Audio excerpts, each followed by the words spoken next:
Donald and Douglas are Scottish twin engines. They're practical, peppery, and proud. They nearly always work together.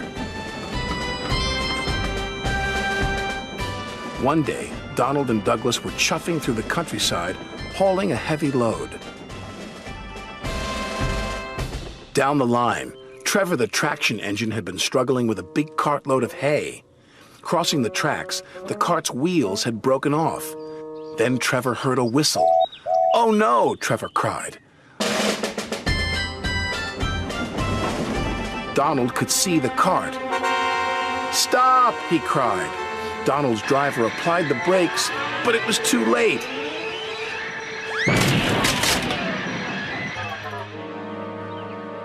Luckily, no one was hurt.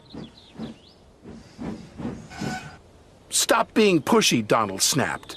"Don't call me pushy," Douglas snapped back. "You shouldn't have pushed me into the cart," huffed Donald. "You pulled me, you mean," argued Douglas. "Didn't. Did. Did not. Did too." Before long, the track was cleared, and Donald and Douglas were on their way. The twins were so cross they refused to speak to each other for the rest of the day.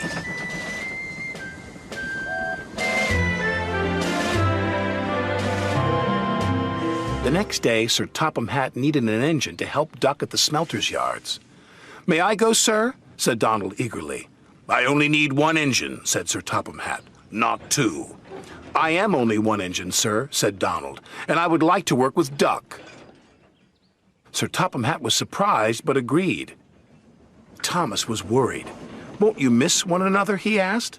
"I know I'd miss Annie and Clarabelle. I'll work better on my own," sniffed Douglas. "I have work to do," huffed Donald. At first, Donald enjoyed working with Duck.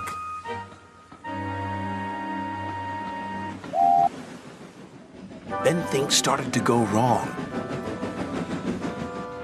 "Did you shunt those freight cars onto the other line?" Donald asked. "You said you wanted them on the other line," Duck replied. "Not that other line, the other line." Donald was cross. Douglas would have known what I meant. He huffed. Douglas was working on his own. He chuffed dutifully through the beautiful countryside. But Douglas had no one to share it with. Although he tried not to, he was beginning to miss his twin. That night, Douglas's driver took him to visit Donald. "I was just passing," said Douglas. "Have you come to say you're sorry?" Donald sniffed. This made Douglas very cross. "I've nothing to be sorry for," he said, and steamed away in a huff. The next day, Donald was in a bad mood. Duck could see he was getting too close to the buffers. "Look out!" Duck shouted, but it was too late. Donald's driver was very cross. "This wouldn't have happened if you were working with Douglas," he said. Donald knew he was right, and Duck knew he couldn't pull Donald back onto the rails. So he went for help. Douglas was sadly finishing his work as Duck steamed into the depot. "Donald is in trouble," said Duck. "Donald in trouble," Douglas cried. "I'm on my way!" And he steamed off as fast as he could.